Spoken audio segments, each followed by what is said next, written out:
Assalamualaikum warahmatullahi wabarakatuh. Perkenalkan, nama saya Asra Nuril Minuha.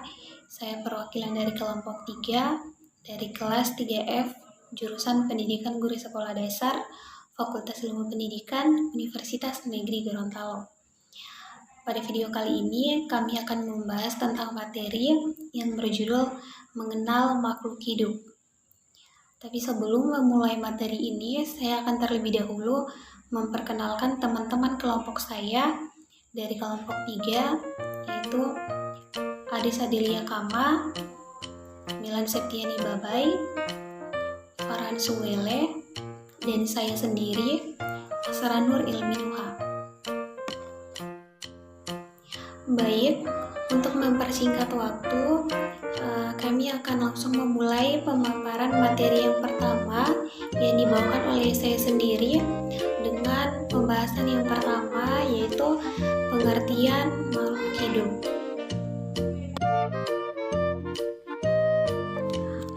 Makhluk hidup adalah suatu organisme yang dapat mempertahankan dirinya dari berbagai perubahan lingkungan dan dapat berkembang biak untuk melestarikan jenisnya. Dalam dunia biologi yang termasuk ke dalam golongan makhluk hidup adalah mikroorganisme seperti bakteri, tumbuhan, hewan, dan manusia. Makhluk hidup juga merupakan sistem atau organisme yang cenderung untuk merespon perubahan pada lingkungan mereka dan dalam diri mereka sendiri dengan sedemikian rupa untuk meningkatkan kelanjutan mereka sendiri untuk berumur panjang. Makhluk hidup juga merupakan mereka yang memiliki kemampuan untuk menghirup udara atau bernafas yang memindahkan atau menavigasi dan akibatnya memiliki kemampuan untuk berkembang biak. Assalamualaikum warahmatullahi wabarakatuh. Nama saya Adis Adelia Kama. Materi selanjutnya, ciri-ciri makhluk hidup. Ciri-ciri makhluk hidup yang pertama ada bernapas. Yang kedua, memerlukan makan dan minum. Yang ketiga, bergerak. Yang keempat, mengalami pertumbuhan. Yang kelima, berkembang biak. Yang keenam, peka terhadap rangsang. Yang ketujuh, mengeluarkan zat sisa. Nah, kita bahas satu-satu ya. Yang pertama, bernafas. Bernafas merupakan kegiatan menghirup oksigen ke dalam tubuh makhluk hidup dan menghembuskan karbon dioksida serta uap air ke lingkungan sekitar.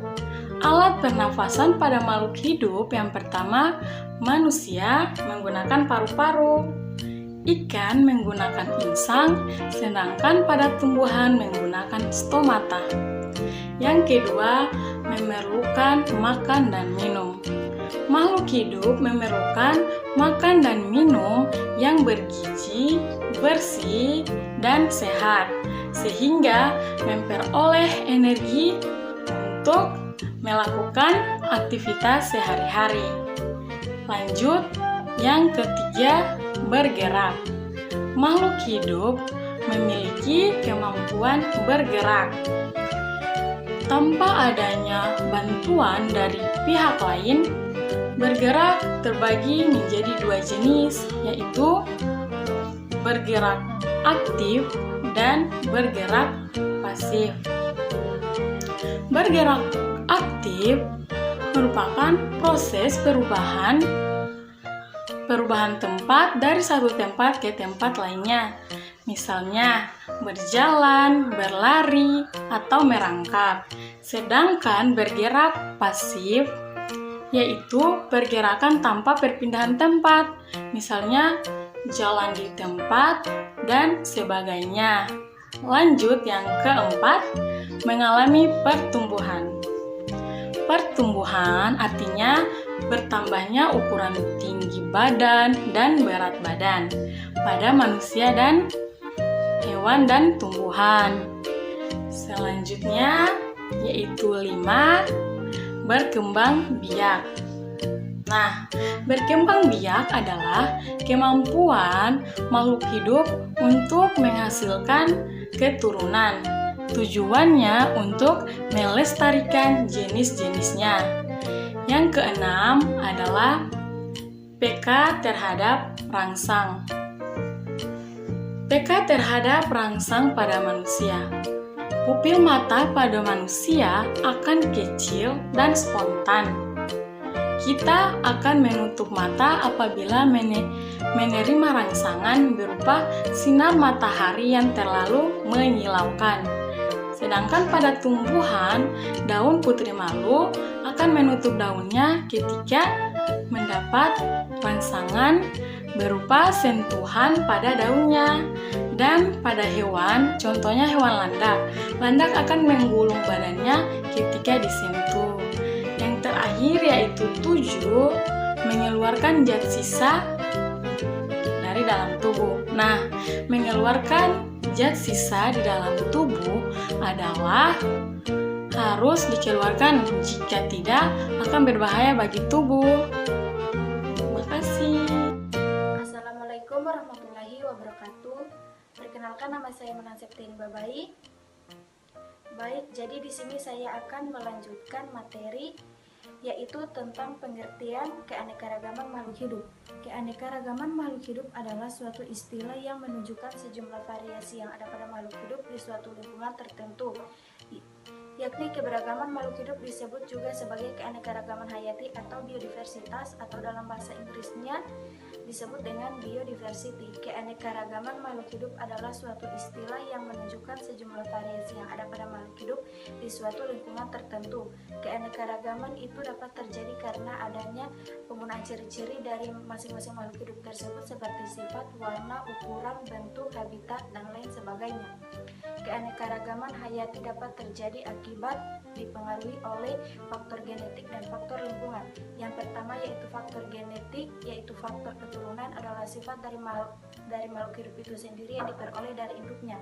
Yang kedua yaitu faktor lingkungan adalah faktor dari luar makhluk hidup seperti abiotik, meliputi suhu, kelembapan cahaya, dan tekanan udara, makanan, mineral, dan lainnya. Yang ketiga yaitu perkawinan dan persilangan. Perkawinan termasuk ke dalam faktor genetik. Terjadinya keanekaragaman hayati karena adanya dengan perkawinan faktor individu, maka akan dihasilkan individu yang baru dengan mempunyai sifat berbeda dari induknya. Yang terakhir yaitu keadaan lingkungan. Keadaan lingkungan tempat makhluk hidup tinggal juga mempunyai peranan penting dalam mempengaruhi keanekaragaman hayati. Sekian materi dari saya. Apabila ada salah kata saya mohon maaf. Wabillahi taufiq wal hidayah. Wassalamualaikum warahmatullahi wabarakatuh. Assalamualaikum warahmatullahi wabarakatuh. Perkenalkan, nama saya Farhan Abdullah Suele. Di sini saya akan melanjutkan materi dari kelompok 3 dari teman-teman saya dari kelompok 3, yaitu mengenal makhluk hidup. Yang pertama yaitu jenis-jenis keanekaragaman makhluk hidup. Yang pertama ialah uniseluler, ialah makhluk hidup bersel satu dan tidak dapat dilihat secara langsung. Kita dapat melihatnya hanya dengan menggunakan mikroskop. Fungsi kehidupan dilakukan oleh bagian-bagian penyusun sel itu sendiri. Yang kedua adalah multiseluler, ialah makhluk hidup yang bersel banyak.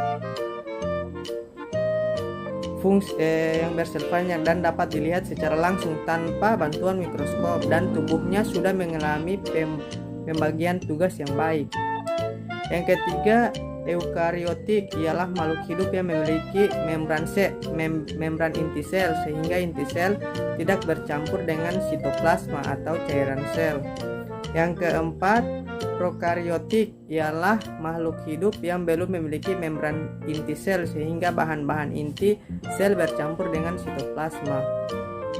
Yang kelima, heterotrof, ialah makhluk hidup yang mengambil bahan organik dari makhluk hidup yang lain dan tidak dapat membentuk bahan organik sendiri. Yang terakhir atau yang keenam, autotrof ialah makhluk hidup yang dapat menyediakan bahan organik sendiri melalui proses fotosintesis. Makhluk hidup itu dicirikan dengan adanya klorofil atau kemampuan menguraikan bahan-bahan kimia dengan sebagai energi dalam pembentukan bahan organik. Baiklah, itulah hasil presentasi dari kelompok 3 dari kami. Lebih dan kurangnya kami mohon maaf. Wabillahi taufiq wal hidayah. Wassalamualaikum warahmatullahi wabarakatuh.